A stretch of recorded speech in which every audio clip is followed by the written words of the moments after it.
Question number 27, find the value of n। हमें value so that this may be the geometric mean between a and b। हमें पता है कोई भी दो टर्म्स का ज्योमेट्रिक मीन कैसे निकालते हैं, अंडर रूट फर्स्ट टर्म और सेकंड। Got it. बट हमें क्वेश्चन में दे रखा है कि ज्योमेट्रिक मीन जो उन्होंने निकाल के दिया है वो है a n+1 plus b n+1 upon a की पावर n प्लस b की पावर n। अब हमें पता है जब दोनों ही ज्योमेट्रिक मीन है तो दोनों बराबर होंगे, therefore 1 is equals to 2. So what we are going to get, under root ab is equals to a की power n plus 1 plus b की power n plus 1 upon a की पावर n plus b की power n, right. अब आप क्या करोगे, जब आपको a b की होल पावर क्या दे रखी है, half, is equals to a की पावर n+1 प्लस b की पावर n+1 अपॉन a की पावर n प्लस b की पावर n। तो आप ये लिख सकते हो a की पावर हाफ b की power half is equals to a की पावर n+1 प्लस b की पावर n+1 अपॉन a की पावर n प्लस b की पावर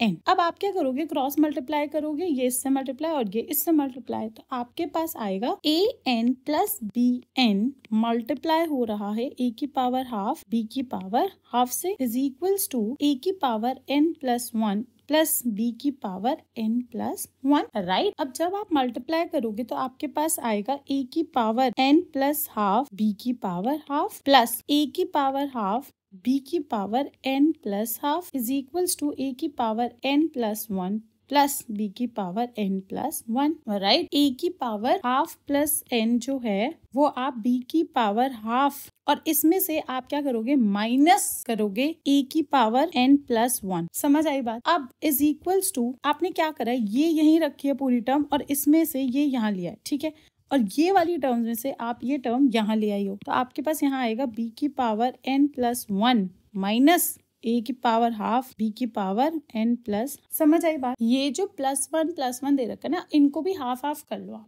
तो आपके पास आएगा a की power half plus n b की पावर हाफ माइनस a की पावर n प्लस हाफ 1 को लिख सकते हैं half plus half is equals to, ऐसे ही आप b n plus half minus a की पावर हाफ और b की पावर n प्लस। समझ आया। अब आप क्या करोगे, अब आप कॉमन निकालोगे। आपके पास इस पूरी टर्म में क्या कॉमन निकल रहा है, a की power n plus half common निकल रहा है, तो पहले टर्म क्या बच रहा है, b हाफ माइनस a की पावर हाफ, यही बच रहा है। अगर हमें यहाँ पर कॉमन निकालना है तो आपके पास आएगा b की power n plus half common, तो आपके पास बचेगा b की पावर हाफ माइनस a की पावर हाफ, राइट। अब आप क्या करोगे, जब सेम चीज मल्टीप्लाई हो रही है दोनों साइड तो ये तो कट हो जाएगा, तो आपके पास बचेगा a की power n plus half is equals to b की power n plus half, right. a by b की whole power n plus half is equals to 1, right. अगर किसी की भी पावर 0 रखते तो 1 ही हो जाता है, तो हम यहाँ पे लिख सकते हैं a बाय b की power n plus half is equals to a by b की पावर 0, क्योंकि अगर हम इसको सॉल्व करेंगे तो 1 ही तो आएगा। Getting that point. अब आप जब बेस सेम है तो पावर भी हमारी सेम ही होगी, तो आप n की वैल्यू क्या निकाल लोगे, -हाफ। अंडरस्टूड।